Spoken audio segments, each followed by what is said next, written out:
할렐루야. 오늘 2부 예배 가운데 나오신 여러분에게 하나님께서 말씀을 통해서 은혜 주시기 원합니다. 아멘. 오늘 본문 말씀을 보면 율법이나 선지자란 얘기가 나옵니다. 율법과 선지자 이렇게 얘기하면 이 얘기를 듣고 있는 청중들은 이것이 구약의 성경 말씀이구나 이렇게 이해를 하게 되어 있습니다. 율법 그러면 모세 오경을 대표하는 것이고, 선지자 그러면 선지서를 다 총괄하는 것이기 때문에 율법과 선지자 이렇게 얘기하면 성경 말씀이구나 이런 이해를 한다는 거죠. 여러분, 그런데 기억을 늘 하셔야 될 것은 하나님께서 율법을 주실 때 구원 얻으라고 주신 것인가, 구원 받은 자들에게 주신 것인가? 어떤 것이죠? 구원 받은 자들에게 주신 것이죠. 그래서 출애굽기 말씀을 보면 이스라엘 백성들을 애굽에서 구원해내서 광야 시내산에 이르렀을 때야 비로소 거기서 뭘 주셨죠? 율법을 주셨죠. 왜 율법을 주셨죠? 이제 애굽에서 구원받아 하나님 나라 백성이 되었으니까 하나님 나라 백성답게 살기 위해서, 또 하나님 나라 국법으로서 지켜야 되는 그 법이 무엇이다? 율법이다. 이렇게 주셨습니다. 오늘 예수님께서 산에 오르셔서 자기에게 나온 제자들에게 입을 열어 가르쳐 말씀하시는 산상수훈을 우리가 또 대하고 있습니다. 예수님께서 누구에게 이 말씀을 또 하실까요? 예수님을 믿어 구원받아 예수님을 따르는 무리에게, 자기 제자들에게 이 말씀을 하고 계십니다. 이 말씀을 다시 말해서 구원 얻으라고 구원의 도리로 지금 설파하고 계시는 것이 아니라 이미 예수님을 믿고 구원받아서 예수님을 따르기로 작정한 사람들에게 산상수훈의 말씀을 증거하고 있다. 그러므로 산상수훈의 모든 말씀은 구원받은 자가 삶의 원리로 붙들어야 할 말씀이다. 아멘이십니까? 여러분, 예수 믿고 구원받으셨습니까? 하나님 나라 백성이 된 줄로 확신하십니까? 그러면 나는 하나님 나라 백성이기 때문에 이 세상 법이 아닌 하나님 나라 법을 마음에 딱 장착을 하고 사셔야 여러분이 하나님의 통치를 받고 또 하나님께 영광을 돌리며 살게 될 줄로 믿습니다. 오늘 12월 달 우리 달력의 품성이 뭐든가요? 사랑입니다. 사랑은 좋은 거죠. 그런데 여러분, 이 사랑이라고 하는 품성을 어디서 끄집어냈냐면 마태복음 5장 17절, 내가 율법이나 선지자를 폐하러 온 줄로 생각하지 말라, 폐하러 온 것이 아니요 완전하게 하려 왔다. 이 말씀에서 왜 사랑이라고 하는 이 품성이라고 하는 용어가 탄생할 수 있는가 한번 보겠습니다. 첫 번째는 율법 존중은 곧 하나님 사랑이다. 따라서 합시다. 율법 존중은 곧 하나님 사랑이다. 본문 말씀을 보면 율법이나 선지자를 폐하러 온 것 아니다. 온전하게 하러 왔다. 율법의 1.1획도 없어지지 않을 것이고 내가 그것을 다 이룰 것이다. 계명을 지극히 작다 말해서 안 된다. 어떤 계명이든지 신실하게 지켜야 하나님께 인정받는다. 이렇게 예수님께서 말씀하십니다. 이렇게 예수님이 말씀하시는 그 마음의 속을 가만히 들여다보면 율법에 대한 태도를 지금 가지고 계신단 말이에요. 예수님은 하나님이 주신 그 율법에 대해서 어떤 태도를 가지고 계시죠? 그 율법을 귀하게 여기고 그 율법을 존중히 여기면서 이 말씀을 하고 계신다고 하는 사실이에요. 여러분, 왜 예수님께서는 이 율법을 귀하게 여기고 존중히 여기면서 율법의 1.1획도 없어지지는 않는다. 너희가 율법 어떤 거 작다 하고 크다 해서 지킬 건 지키고 말 건 많은 이런 태도를 가지면 안 된다 하시면서 율법에 대해서 귀하게 여기고 존중히 여기는 마음을 표했을까요? 그것은 이유는 딱 하나입니다. 하나님을 사랑하셨기 때문에 그렇습니다. 아멘. 존중은 사랑의 다른 표현입니다. 분명한 것은 사랑해야 존중할 수 있고, 누군가 내가 존중하고 있다는 것은 그를 사랑한다고 하는 중요한 표현인 것입니다. 예수님은 자신이 하나님을 사랑한다는 것을 한 부분으로 표현할 때 율법을 귀히 여기고 하나님의 말씀을 존중히 여김으로 내가 하나님을 사랑합니다, 하나님 아버지를 내가 존중히 여깁니다, 이렇게 표현하는 거죠. 여러분, 이것이 예수님께서 하나님을 사랑하시는 방법이었고 하나님을 사랑하는 표현인 줄로 믿습니다. 여러분, 이스라엘 역사에 있어서 하나님을 사랑했던 왕들을 들라면 대표적으로 여러분 누구 들 수 있어요? 다윗. 할렐루야. 자, 이스라엘 열왕 중에서 가장 하나님을 사랑한 왕 그러면 누구? 다윗. 그래서 성경에서 열왕들에게 자꾸 던지는 메시지가 뭐죠? 누구의 길로 행해라? 다윗의 길로 행해라, 이렇게 말씀해요. 왜냐하면 다윗이 하나님을 최고로 사랑하는 왕이었기 때문에 그래요. 다윗 왕이 하나님을 사랑한다는 것을 그런데 표현하는 방식들이 여러 가지가 있었어요. 그 중에 하나가 성전을 건축함으로 내가 하나님을 매우 매우 사랑합니다 하는 것도 표현했지요. 그러나 다윗이 하나님을 사랑한다고 하는 아주 적극적인 표현을 하는 것 중에 하나가 뭐냐면 하나님의 율법을 가까이 하고 그 율법을 즐겨 읽고 그 율법을 묵상하고 그 율법을 지켜 행함으로 나는 하나님을 사랑한다고 늘 삶으로 표현해냈어요. 한마디로 다윗 왕은 하나님의 말씀을 귀히 여기고 존중히 여김으로 하나님을 사랑한다고 그렇게 표현한 거예요. 사랑하는 성도 여러분, 여러분이 하나님을 사랑하는 표현 방식이 뭐겠어요? 하나님이 여러분에게 주신 이 성경 말씀 즐겨 읽고 즐겨 묵상하고 기쁨으로 순종할 때 그것이 내가 누구를 사랑하는 표현이다? 하나님을 사랑하는 표현이에요. 성경은 누구 말씀이에요? 하나님 말씀이에요.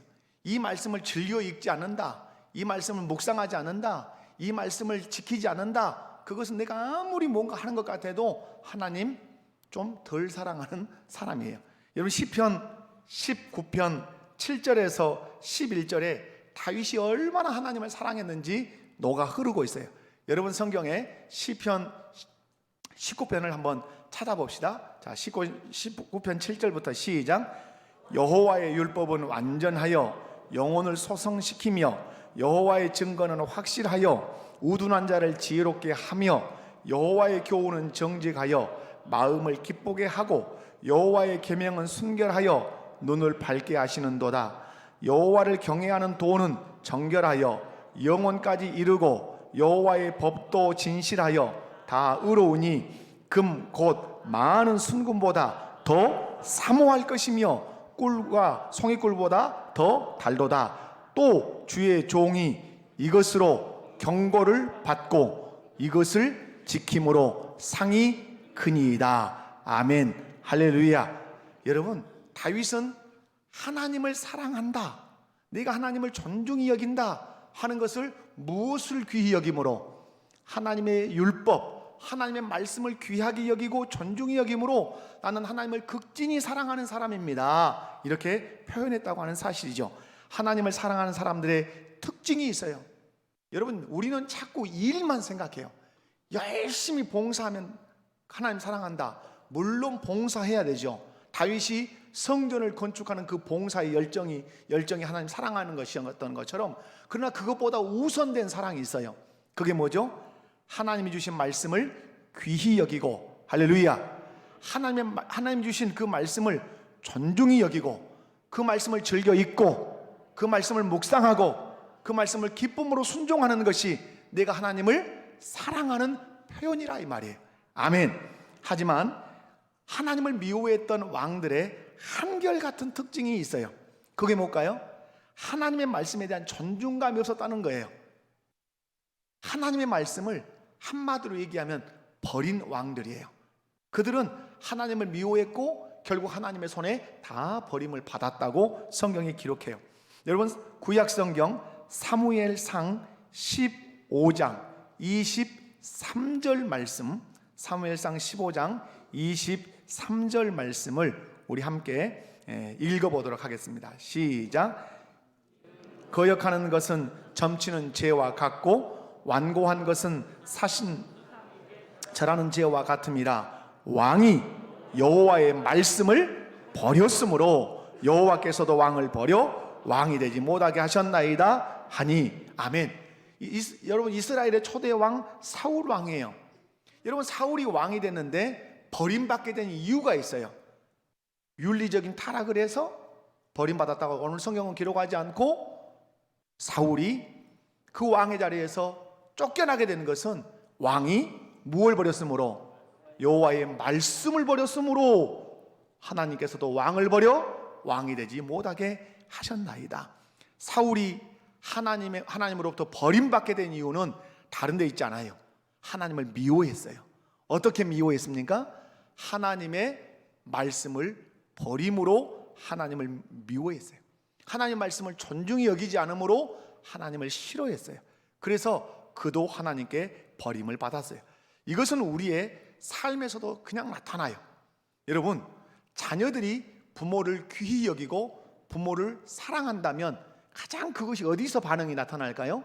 그것은 부모님의 말씀을 대하는 태도에서 나타나게 돼 있어요. 엄마 사랑해요.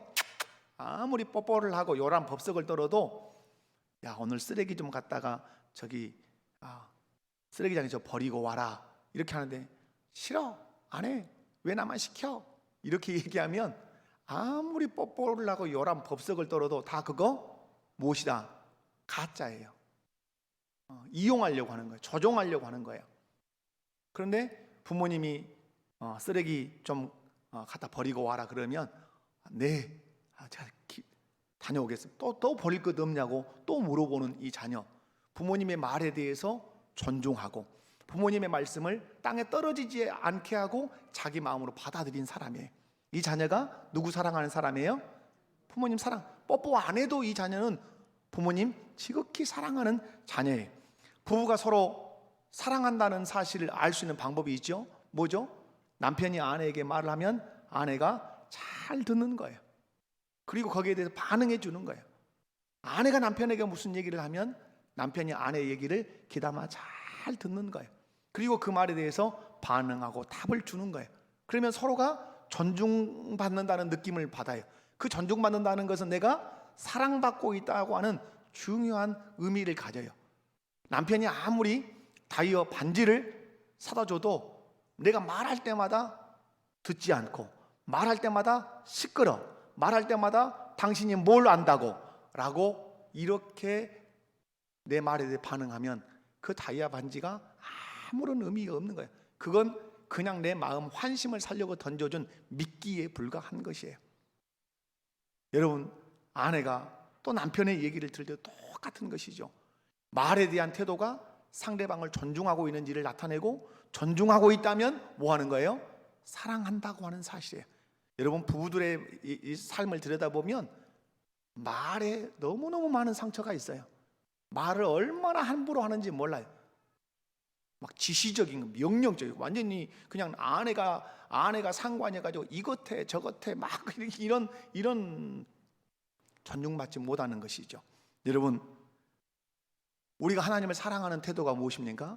하나님이 우리에게 주신 율법에 대해서 귀히 여기고 그 말씀을 즐겨 읽고 즐겨 묵상하고 즐겨 순종할 때 하나님은 우리에게 말씀하시죠. 네가 나를 존중히 여기구나. 네가 나를 사랑하구나. 나도 너를 사랑하리라. 아멘. 여러분, 오늘 우리는 어떻게 하나님을 사랑한다고 표현해야 되는가? 어떻게 사랑한다고 표현하실래요?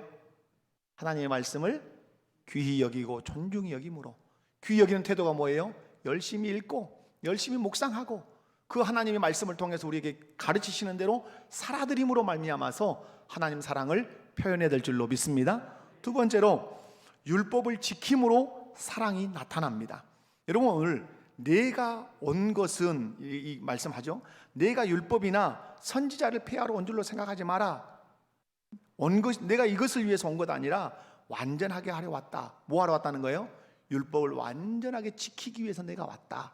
율법을 내가 완성하러 왔다. 이런 뜻이죠.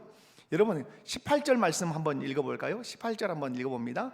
자, 오늘 5장 18절 시작. 진실로 너희에게 이르노니 천지가 없어지기 전에는 율법의 1.1획도 결코 없어지지 아니하고 다 이루리라. 아멘. 그럼 무슨 말씀이에요?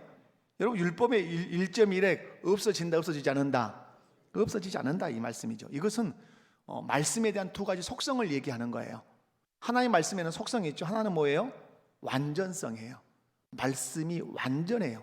조금도 부족함이 있거나 흠결이 있지 않고 완전하다 이 말이에요. 왜 하나님의 말씀이 완전하죠? 하나님의 말씀이 완전한 이유는 그 말씀을 하신 하나님이 완전하시니까 그래요. 우리는 우리의 말이 완전합니까? 완전하지 않아요. 순전히 우리의 말 속에는 실수투성이, 결함투성이, 흠투성이에요. 왜 그렇습니까? 우리가 그렇게 흠이 많은 죄인이기 때문에 그래요. 그런데 하나님의 말씀은 1.1획도 떨어지지 않을 만큼 완전하다 이 말이에요. 왜? 그 율법이 누가 주신 율법이고 하나님이 주신 율법이고, 그 율법이 누구 말씀이니까? 하나님의 말씀이니까. 또 하나는 하나님의 말씀의 영원성이에요. 하나님의 말씀은 영원해요. 왜 하나님의 말씀이 영원하죠? 하나님이 영원하시니까 그분의 말씀 또한 영원한 것이에요. 예수님은 천지가 없어지기 전에는 율법의 1.1획도 없어지지 않고 다 이루어질 것이라고 말씀해요.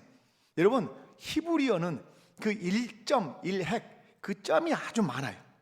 그 점을 찍냐 안 찍냐에 따라서 발음도 달라지지만 전혀 달라질 수 있어요. 그런데 그런 그 율법의 지극히 작게 보이는 1.1획도 없어진다, 없어지지 않는다, 없어지지 않는다. 그리고 마지막 주님 말씀하죠.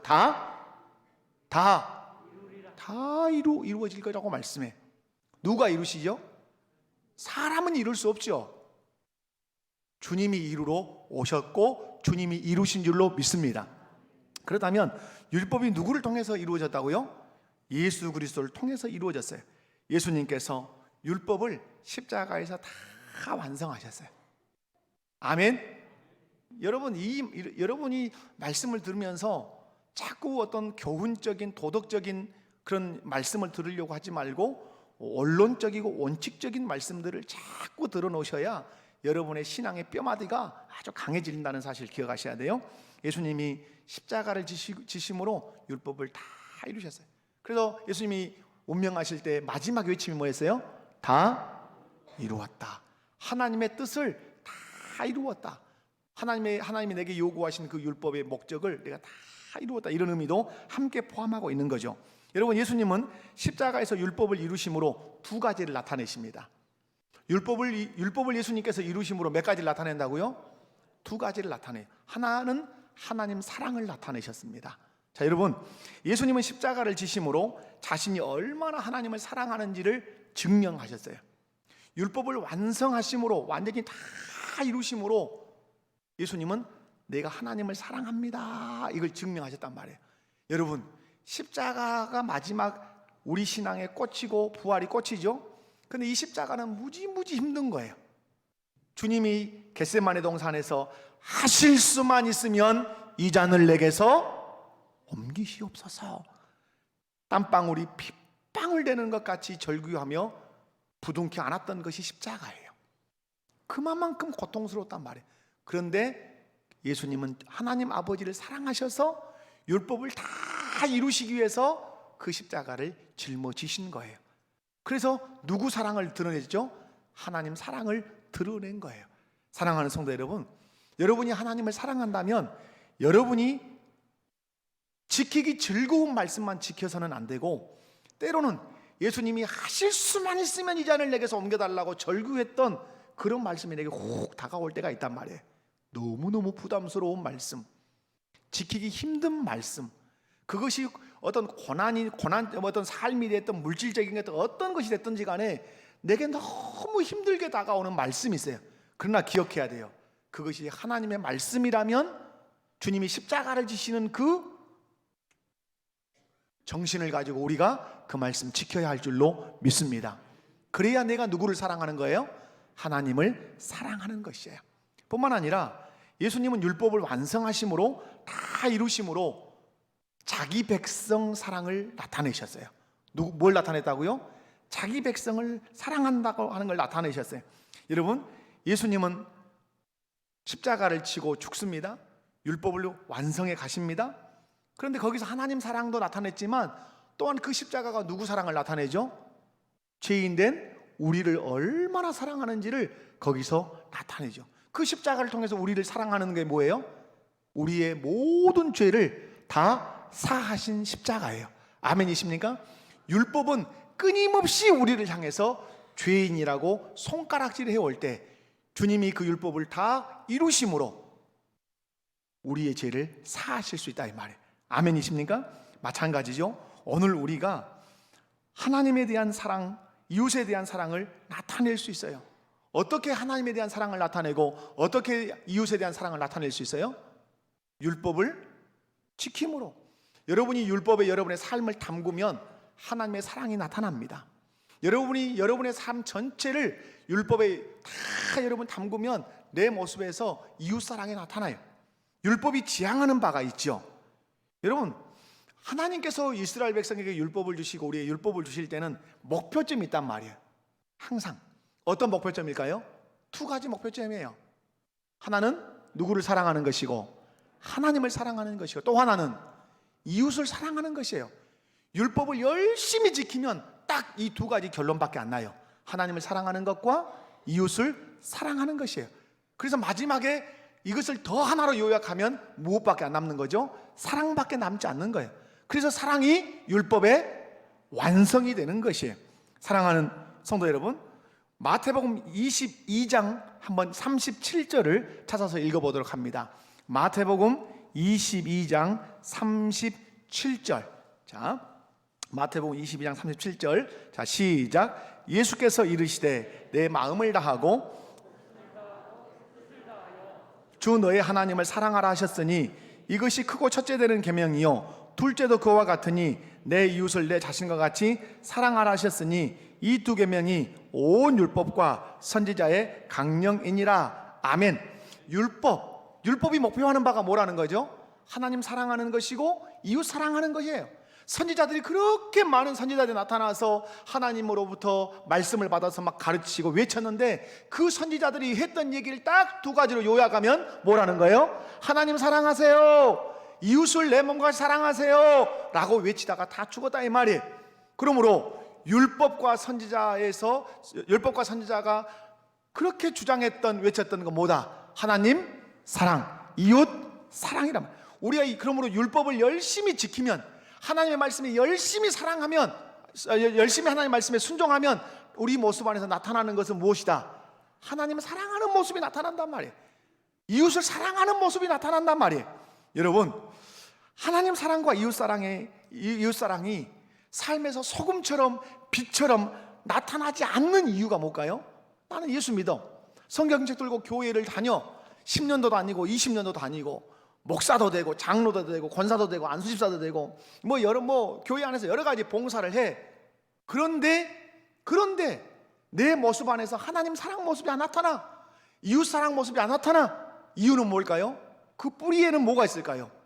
하나님의 말씀을 귀히 여기지 않고, 하나님의 말씀을 존중히 여기지 않고, 그 말씀을 즐겨 읽지 않고, 그 말씀을 묵상하지 않고, 그 말씀을 결정적으로 지켜 행하지 않기 때문에 우리의 삶에서 뭐가 나타난다?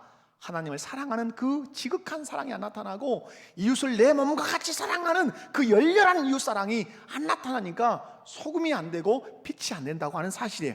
사랑하는 성도 여러분, 율법을 존중히 여겨서 그 율법을 사랑해서 그 율법을 힘써 지키면 우리 삶에서 아주 튼실하게 맺혀지는 열매가 무엇이라고요?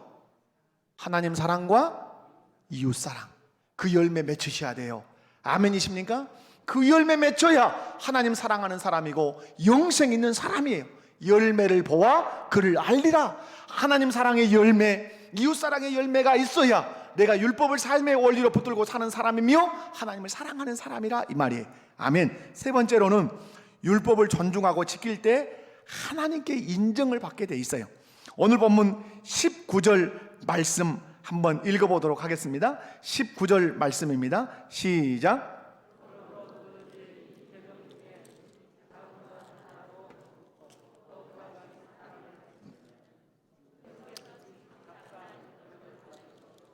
누구든지 이를 행하며 가르치는 자는 천국에서 크다 일컬음을 받으리라. 아멘. 무슨 말씀이에요?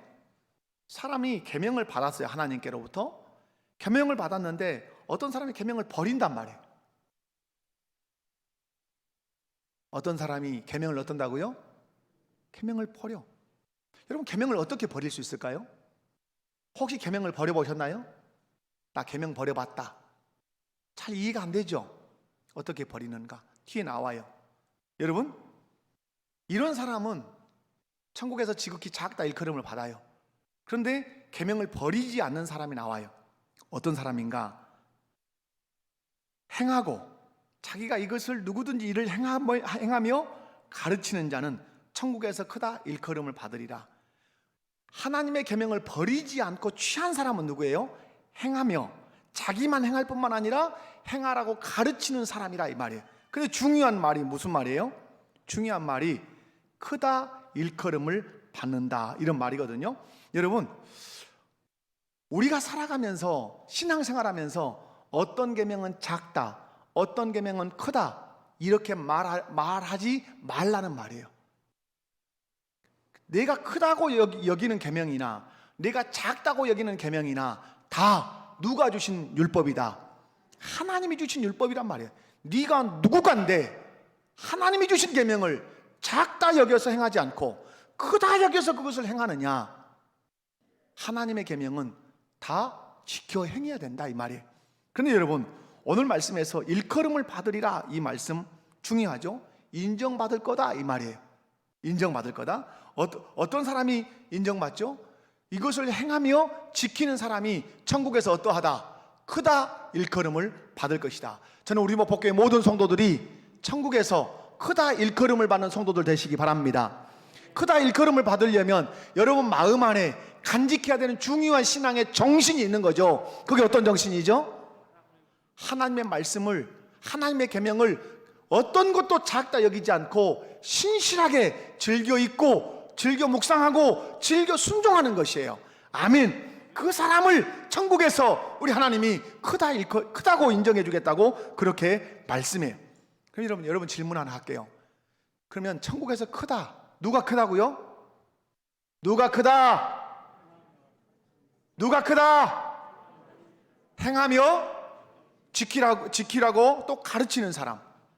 여러분, 그러면 천국에서 가장 큰 자가 누굴까요? 이제 말해야 돼, 그 대상을. 예수님이세요. 왜 예수님이 가장 천국에서 크실까요? 이 계명 그대로, 이 말씀 그대로예요. 천국에서 큰 자는 어떤 사람이라고요? 천국에서 큰 자는 일을 행하며 가르치는 자예요. 어떻게 하면서? 행하면서 가르치는 사람이 천국에서 큰 자예요. 행하면서 가르치는 사람. 아멘이십니까? 그런데 여러분, 사도행전으로 가볼까요? 사도행전 1장 1절을 한번 읽어봐요. 사도행전 1장 1절 말씀이에요. 자, 다 같이 시작. 데오빌로요, 내가 먼저 쓴 글에는 무릇 예수께서 행하시며 가르치시기를 시작하신부터. 아멘. 예수님의 행적을 데오빌로에게 누가가 써서 보냈어요. 그런데 전에 쓴 그 누가복음에는 내가 뭘 썼냐? 예수께서 행하시며 가르치신 것을 내가 썼다. 예수님은 행하시며 가르치신 분이신 줄로 믿습니다. 행하시며 가르치심으로 말미암아서 율법을 다 이루신 분인 줄 믿으시기 바랍니다. 그러므로 천국에서 가장 큰 자가 누구예요? 단연코 예수 그리스도예요. 왜? 그분은 행하시며 가르치셨고 행하시며 가르치심으로 율법을 다 이루셨기 때문에 그런 줄로 믿습니다. 우리에게 말씀합니다. 천국에서 크다 일컬음 받아야 돼. 천국에서 크다 일컬음을 받을 수 있는 비결은 율법 즐거이 읽고 묵상하고 그것을 행할 뿐만 아니라 다른 사람에게 행하면서 가르침으로 말미암아서 천국에서 큰 자 되라, 이렇게 말씀해요. 우리 목포교회 성도 여러분, 그런 성도 다 되시기를 주님의 이름으로 간절히 축원합니다. 여러분, 우리가 기억할 것이 있어요. 우리 하나님 앞에 설 때가 있겠죠? 설 때 있겠죠? 제 멘토가 되는 목사님이 늘 저에게 말씀해요. 이 목사님 두렵지 않은가? 두렵지 않으세요? 이렇게 무엇을 물어봐요. 자기는 두렵대요. 뭐가? 하나님 앞에 섰을 때, 하나님 앞에 섰을 때. 그분이 은퇴를 하셨는데 이런 얘기, 내가 치라고 하는 양을 쳤냐, 네가 치고 싶은 양을 쳤냐, 이것이 가장 두렵대요. 또 하나, 네가 하고 싶은 말을 했냐, 내가 하라고 하는 말을 했냐, 가장 두렵대요.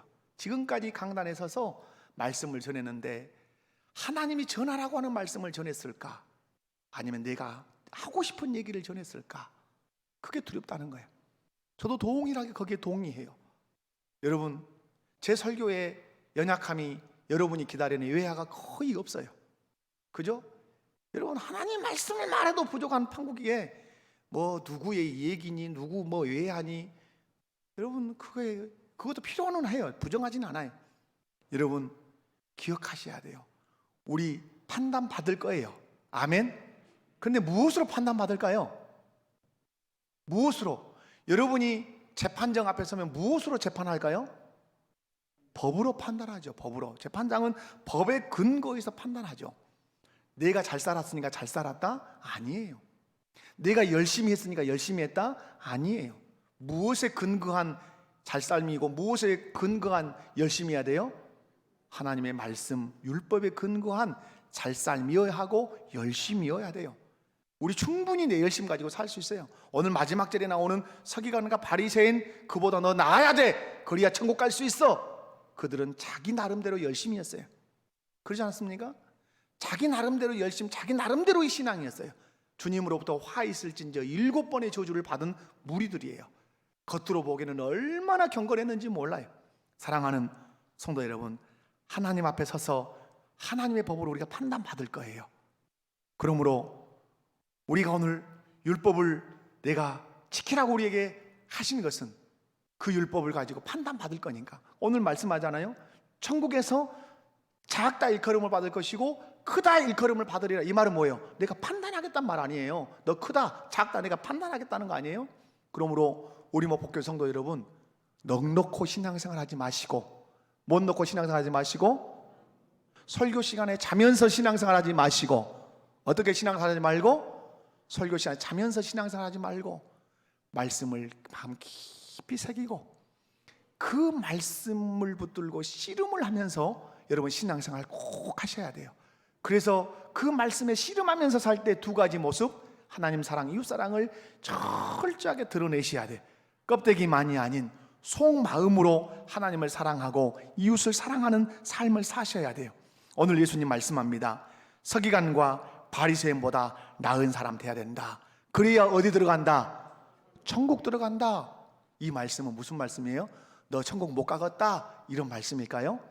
아니죠. 예수 그리스도를 믿는 사람은 반드시 천국 들어갈 것이다.